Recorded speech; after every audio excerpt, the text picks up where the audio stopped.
Parliament winter sessions కి count down ప్రారంభమైంది. ఇవాటి నుంచి ఈ నెల 19 వరకు ఈ సెషన్స్ నడవబోతుండగా పార్లమెంట్ సమావేశాలు ఇన్ని తక్కువ రోజులు నడవడం ఇదే మొదటిసారి. ఇక బీహార్ ఎన్నికల ఫలితాల జోష్లో ఉన్న బీజేపీ, కాంగ్రెస్ సహా ఇతర విపక్షాలకు సినిమా చూపించేందుకు సిద్ధం కావడంతో పాటు 10 కొత్త బిల్లులు సభ ముందు ఉంచబోతుంది. మరోవైపు ప్రతిపక్షాలు కూడా తమ వ్యూహంలో తామున్నాయి. దీంతో ఈ వింటర్ సెషన్స్ హాట్ గా సాగబోతున్నాయి.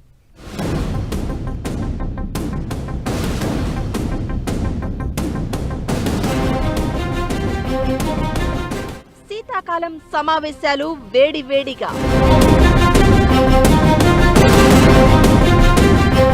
అంశాలతో ప్రభుత్వం, ఆరోపణలతో ప్రతిపక్షం రెడీ. ఉభయ సభల ముందుకు 10 బిల్లులు.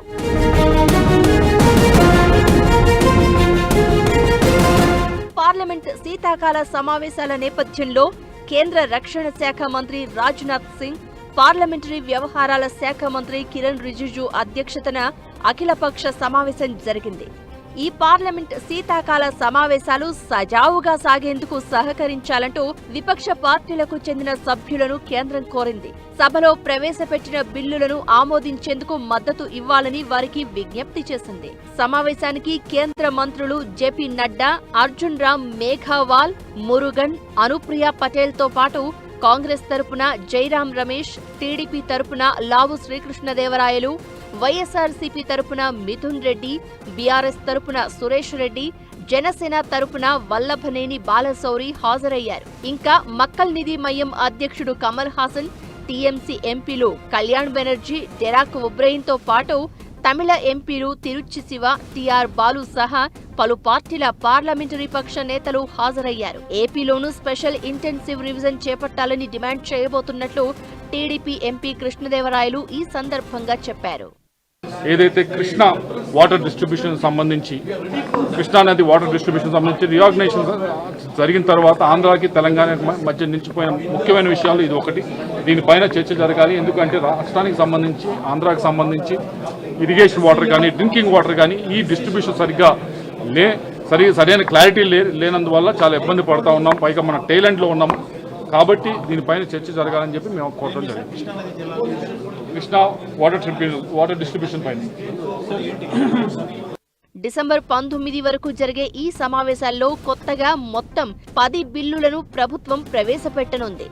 4 ఆర్థిక సవరణ బిల్లులతో పాటు కాలం చెల్లిన మొత్తం 120 చట్టాలను రద్దు చేసే బిల్లు, హోం, అణుశక్తి, విద్య, రహదారులకు సంబంధించి మరో 5 కీలక బిల్లులను ప్రభుత్వం ప్రవేశపెట్టనుంది.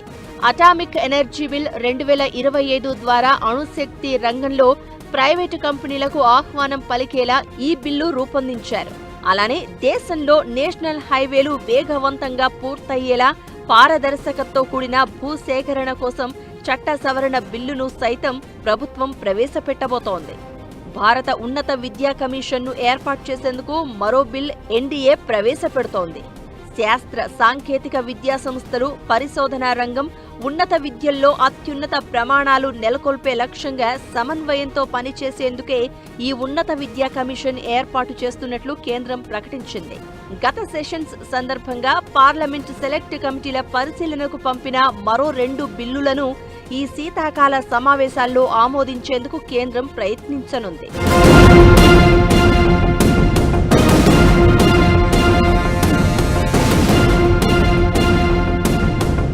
ఎన్డీఏ బీహార్ అసెంబ్లీ ఎన్నికల ఫలితాలపై ఖచ్చితంగా ప్రతిపక్షాలను టార్గెట్ చేసే అవకాశం ఉండగా ఓట్ చోరీ ఆరోపణలపై కాంగ్రెస్ చర్చించాలని ఈ ఆల్ పార్టీ భేటీలో కోరింది.